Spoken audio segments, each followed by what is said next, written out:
皆さんごきげんよう、上川薫です。今回取り上げる話題は CLP 問題について取り上げていきます。これは立憲民主党がいかに自分たちのやっていることがどれほどの影響を与えるか全く理解できていないかを表す象徴的な出来事です。さて CLP 問題は一体何かといえば、それはインターネットメディア Choose Life プロジェクトという放送活動があるのですが、このインターネットメディアに対して立憲民主党が資金提供を行って組織づくりを進めていたのではないか、そういった疑惑が持たれている問題です。この問題というのはそもそも論としては CLP に出演した出演者らが中立的なメディアだと思って出演していたと思っていたら、実はその裏で立憲民主党が資金提供を行っていたのではないか、そういったことが分かってきたということから、抗議を行うことから注目を集めることとなりました。立憲民主党としてはこの問題に対して党としての調査を行い、そのことについて定例会見で記者らの質問に答えました。ところがその内容というものは身内に対する処分というものが全くないというとんでもないものとなっています。一体どのようなことが会見で話されたのか、記事を見ていきましょう。立憲Choose Life プロジェクト問題の調査結果公表。脱皮とは全く異なる。ブーメラン指摘に反論。インターネット番組を配信する Choose Life プロジェクト CLP が立憲民主党から1000万円以上の資金提供を受けていたとして番組出演者が抗議していた問題で、西村智奈美幹事長が2021年1月12日の定例会見で経緯に関する調査結果を公表した。国民の皆様に疑念を与える結果となったことを反省する一方で、違法性はないとして資金提供を決裁した福山哲郎当時の幹事長らの処分は行わない。一方、脱皮を名乗る匿名のツイッターアカウントが野党議員への攻撃を繰り返していた問題を立憲が追及していることがブーメランになっているとの指摘には、脱皮には違法な誹謗中傷発言があったことなどを理由に全く事案としては異なると反論した。4回にわたって計1500万8270円を支払う。西村氏によると、調査は旧立憲の会計に関する決裁資料などを確認し、当時の福山哲郎幹事長と事務局への聞き取りを行った。支払い総額は計1500万8270円。2020年3月から8月にかけて4回にわたって広告代理店の博報堂と番組制作会社を通じて請求があり、8月から10月にかけて支払った。資金提供の経緯については、すでに福山氏と CLP が出したコメントと同内容であることを確認したと説明。つまり、1、CLP の理念に福山氏が共感し、番組制作運営のための支援を行った。2、番組内容に影響を与える意図はなく、実際に一切要求は行っていないことを確認したとした。2020年3月に資金提供を開始し、CLP が同7月に法人化し、公共のメディアを標榜し、クラウドファンディングを開始することとなったことから、協議の上9月に終了したと説明した。クラウドファンディングについては、検討から実施まで含めて、党としては一切関与していないと説明した。博報堂を通した資金提供で、結果として資金の流れの妥当性検討できず、資金提供は福山氏の幹事長としての判断で行われたと説明。1、特定のメディアに公党が資金を提供したにもかかわらず、そのことを公表せず、その出所を隠していたのではないかとの疑念を持たれる。2、そもそも特定のメディアに党が資金を支援することそのものが不適切であるが、議論がある。3、支援開始時や CLP が理念をまとめたタイミングなどで支援を行うことの妥当性について、組織として議論・検討した形跡がないという3つの点で不適切だったとして、CLP に関わったジャーナリストの方々をはじめとする多くの方々、そして国民の皆様に疑念を与える結果となったと認識している。この点については反省していくなどと話した。CLP と脱皮が全く事案としては異なる理由。ただ CLP 問題がブーメランになり、脱皮問題の追及が難しくなる可能性については否定的だ。西村氏は脱皮については、議員らに対する違法な誹謗中傷発言をしていたツイッターアカウントの運営者が特定の政党から支援を受けていたのではないかということ、また発言内容についても関与して世論操作を行っていたのではないかという疑念を受けている事案であると認識しているなどと説明。それに対して CLP については次のように話し、違法性や世論操作の疑いの有無を理由に全く事案としては異なると主張した。 CLP の関係で申し上げれば、一切番組内容には関与していなかったということ、また CLP で報道されたコンテンツの中では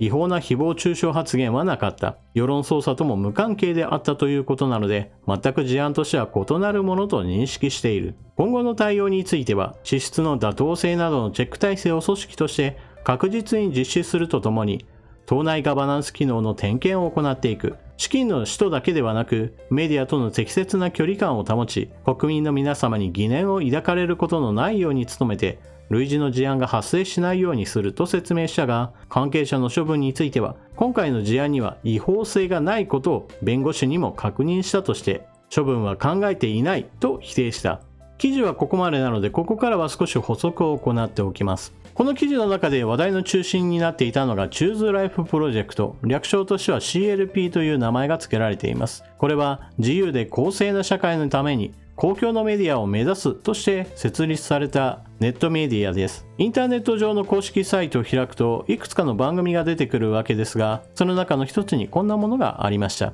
脱皮は民間人でなく完全に国政を理解した組織的な行為。立憲民主党の小西議員と杉尾議員が脱皮問題を追及していくといったことが一つの話題になっていました。この CLP が話題に出てきたのは、このネットメディアに出演した人たちが抗議声明を出したことから多くの人の注目を集めました。その抗議内容というのが2020年春から約半年間にわたり大手広告会社や制作会社を挟む形で CLP に立憲民主党から番組制作費として1000万円以上の資金提供があったとして、ジャーナリストの津田氏や小島慶子氏、東京新聞の望月磯子氏など、普段は政権の批判する側でご飯を食べている人たちが連名で抗議声明を出したのです。これに対して共同代表を務める佐治氏が Choose Life プロジェクトのあり方に対する抗議へのご説明との文書を公開、代表の辞任を発表しました。共同代表の佐治氏は TBS の関連会社で働いており、報道特集などの制作に携わ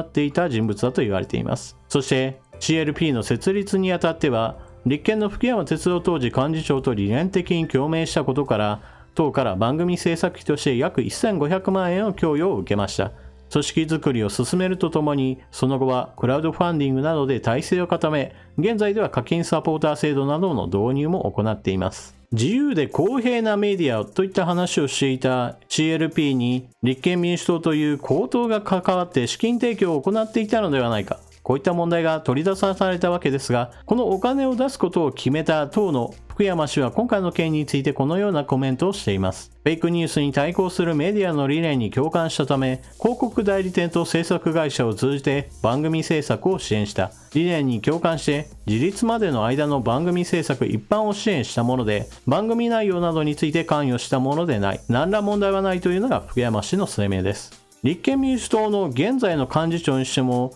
前幹事長である福山氏についても同じことが言えるのですが、番組内容について一切関与していないからお金を出したことについては全く問題ないというのであれば、おそらくはこの理論を全く脱皮問題についても同じように当てはめれば、たとえどのような形で資金提供が行われていたとしても、実際にどのような内容を行うかについては一切関与がなかったよというのであれば、全く追及ができなくなるということを彼らは認識しているのでしょうか。おそらくそのような頭はないのでしょう。今回の問題というのは、あくまでも公平中立な立場を目指しているかのようなふりをしていたネットメディアに対して立憲民主党が資金提供を行っていたのではないかというのが問題なわけですが、その他の問題もあぶり出されてきました。立憲民主党が CLP 以外のところにもお金を流していたという問題です。シールズメンバーが作った会社ブルージャパンに約9億円の支出を行っていたということが判明しました。シールズは安保法制に反対するために行われた政治活動です。安保法案の成立により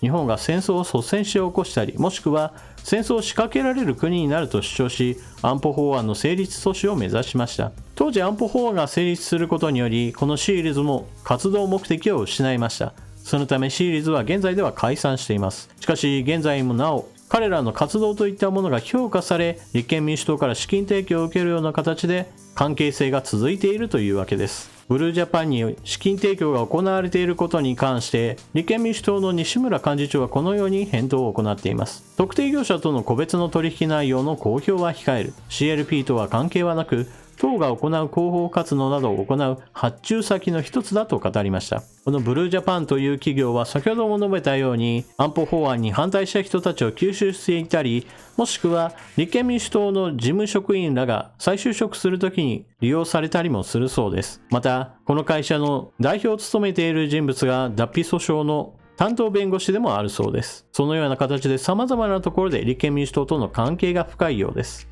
インターネット上でこの CLP 問題が話題になった時に脱皮問題とどちらの方がより悪質なのかといった論争があったようです。脱皮問題というのはインターネット上の一個人のアカウントが国会中継などを積極的に編集してこんなことを言っていたぞ野党議員がといったことを非常に連発して投稿し、それによって人気アカウントになっていました。いわばインフルエンサーのようなものです。ひとたび発言すればそれが何千回何万回といった拡散が行われるので、決して無視できないほどの影響力を持っていたというわけです。ただしこのアカウントの中身の人物というものが基本的には会社組織ではないか、そしてその会社組織に自民党が関わるような形で資金提供、いわば取引会社の一つではなかったのか、そのような話が行われています。立憲民主党はこれに対して誹謗中傷が行われた、つまり違法行為を行っているアカウントだとして訴訟を進めているわけですが、今のところ疑惑はあるものの実際のところ何かが解明されているわけではありません。ですからどちらの方がより悪質なのかといった論争の結論としては立憲民主党の方がはるかに悪いと私は思います。まず第一に、脱皮問題というのは基本的には一個人のアカウントとして発信されていたもので、基本的にメディア活動として行われていたわけではありません。しかし、チューズライフプロジェクト CLP というのは中立を装ったメディアとしての活動を開始しています。しかしその設立の段階において立憲民主党の福山氏も言っていましたが、理念に共感して資金提供を行っていたのだといったことをはっきりと言っています。番組制作のその中身について具体的に何か指示したわけではないというのは確かにそうなのでしょうが、基本的に理念に共感している時点でどのような番組を作るかは最初から分かっているのだから、わざわざ具体的な内容についてあれこれ言う必要がなかったという関係性があったのは明らかです。この人物にお金を出してネットメディアとして活動してもらえば必ず政権批判を行ってくれるはずだという目論みがあって、実際にそのような目論み通りの人物が番組に出演したというわけです。ですから今回の事件の発端となっている抗議しているこの5人というのもまさに政権批判でご飯を食べているような人たちですから、別に番組内容に関与する必要はそもそもなかったというのは最初の見立て通りだったというわけです。そしてそのことを理由として具体的な内容について指示していないんだから何が問題だと開き直るのは全くの論外だと思います。この論理構成というのは実は脱皮問題についても全く同じように当てはめることができて、相手方がたとえどのような形で資金提供を受けていようとも福山氏が言っているように何ら指示は受けているわけではないですよと反論して、そのことについて争うようなことになれば一体今回の件と何が違うんだという話になるはずです。ですから中立なメディアですよという看板を掲げたそのような組織に対する資金提供が行われていた、そしてそのことについて党の幹事長が決裁してお金を渡していたということは、これは明らかに悪質な行為です。ただしこの点について言えば違法性があったのかなかったのかといった話になれば、それは残念ながら立憲民主党が主張しているように違法性はないんだから何が問題だと開き直ったとしても、そのことについて言及をこれ以上続けるのは難しいのは確かにそうなのでしょう。しかし彼らのやっていることというのは基本的には自分たちにとって都合の良いメディアを育成するためにお金を出していますよということを公然と発表しているわけですから、この問題がブーメランとして自分に突き刺さるということを反論するのもまたおかしい話だと思います。最低限このような疑惑を持たれた段階で自分たちのやっていることが国民から見れば不信感を買う行為であるということをはっきりと明言した上で、自分たちの身内に対してもこのようなことを二度としてはならないと処分を下すのが妥当だと考えます。おそらく立憲民主党としては今回の定例会見における記者とのやり取りによってこれ以上何も言うことはないという姿勢で幕引きを図るでしょう。しかし今回のような構図というものは今回だけではなく、いずれどこかの形で立憲民主党が自分たちにとって都合の良い活動をする人たちに対して党のお金を渡しているんだなということを想像させるだけの出来事だったと思います。皆さんは今回の問題についてどのようなことを思われるでしょうか？ぜひともコメントしていってください。それでは動画を最後までご視聴いただきありがとうございました。チャンネル登録していない方はぜひともチャンネル登録を。また、投げ銭機能のあるところではぜひとも投げ銭機能のご利用もよろしくお願いします。それでは次の動画でまたお目にかかりましょう。またね。